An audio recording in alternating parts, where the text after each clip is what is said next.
it was only last night actually, she said it to me, how that at the moment that she can be cute, but when in another 12 months that the word cute can't be used because she's going to be a teenager. I wouldn't particularly worry about her at all, because she's the most determined person who could come across. And as far as she's concerned, there's no such thing as the word no. Just drive on, and she'll go around it. You would worry that she might go to the shop, and then on her way home there might be something apart from the footpath, and she can't come home. That's the only worry. We're amazed like with her as well, you know, at what she's done. And I suppose if she can achieve as much again in the next 12 years, she'll be doing okay for herself.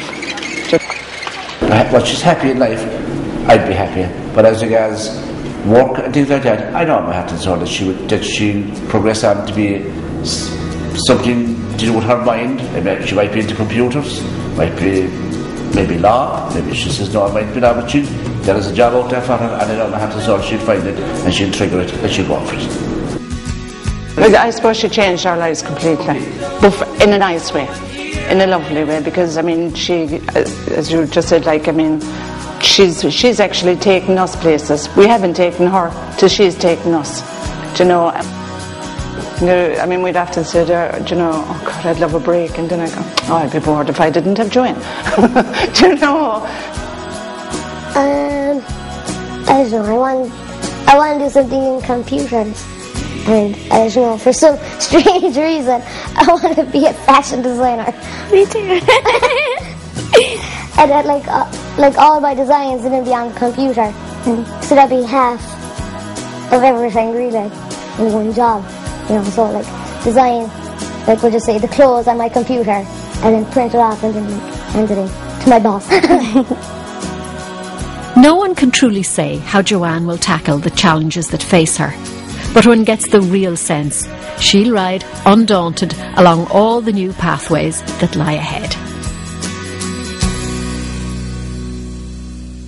A wonderfully inspirational and courageous young lady, and as you saw in that story, prosthetic limbs just weren't suitable in Joanne's case, but there have been great advances in technology since then.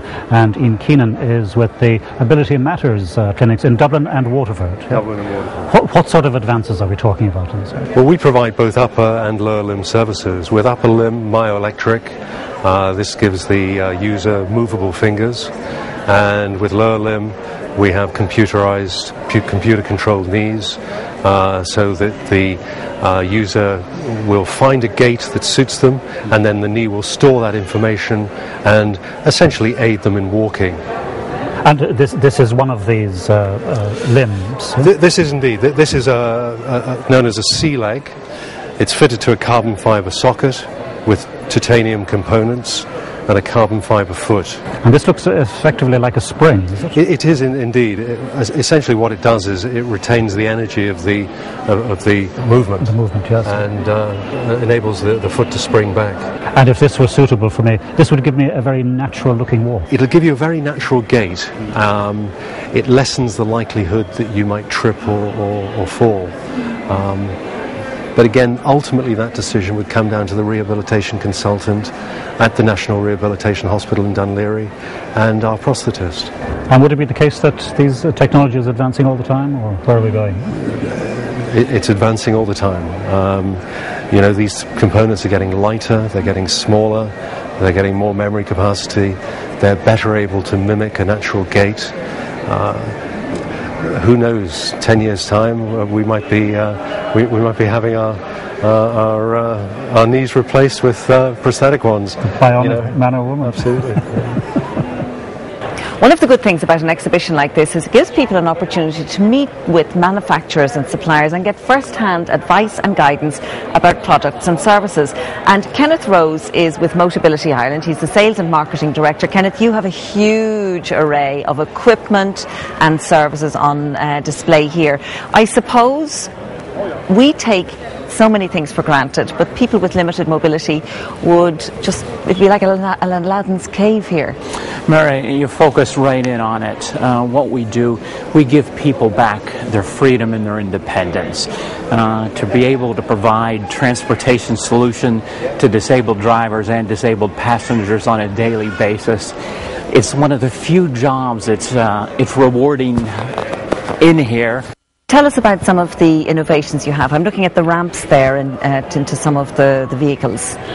People that are confined to wheelchairs, all right, to get the wheelchair safely into the vehicle, what we do, we buy the vehicles directly from the manufacturer, we lower the floor, then you have a ramp with a gradual incline.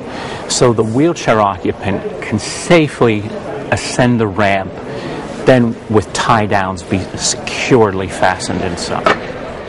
During the summer we all like to be outdoors whenever possible, and can you think of a nicer way to spend a summer's day than maybe taking to the lakes or the rivers on a sailboat? However, if you have limited mobility or perhaps a physical disability, it can be difficult to access a boat.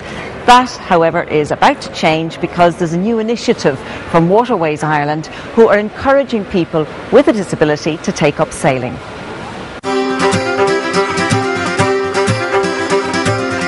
A beautiful summer's day on Lough Ree on the Shannon as a sailboat takes to the water. But this is no ordinary voyage.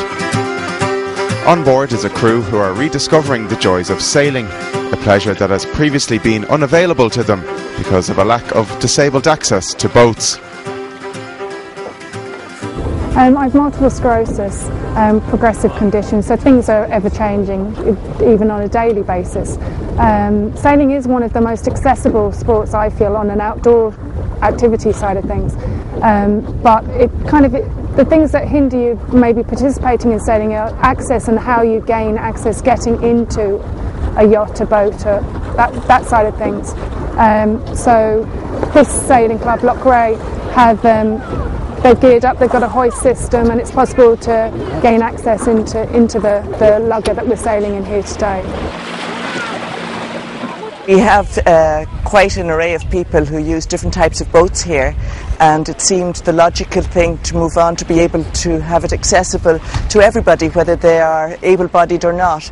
And Waterways Ireland actually asked us if we would get involved in having an open day for accessible sailing so that we could invite people to come down and try out sailing, and we got this hoist made, at least installed, so that we'd be able to facilitate that.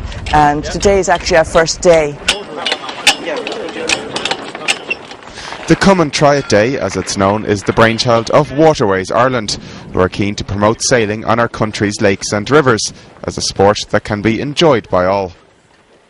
All the boats here that disabled people are on, there is somebody to assist them. There would be a rescue boat in place. That's normal practice for any sailing, regardless of whether it's people with disabilities or not. There's always rescue boats available. VHF is there. It's a very safe sport as long as it's taken in the confines of health and safety, etc. The lifts that you've seen here today and here in action are very safe, very secure, and are very easily used. People can access the boats very easily indeed. It's a wonderful thing altogether. I couldn't sail today, only lifting into the boat. You know, it's terribly easy. You just put you in a sort of a basket and lifted you off the wheelchair, and then just swung it around and dropped into the boat. Dead simple.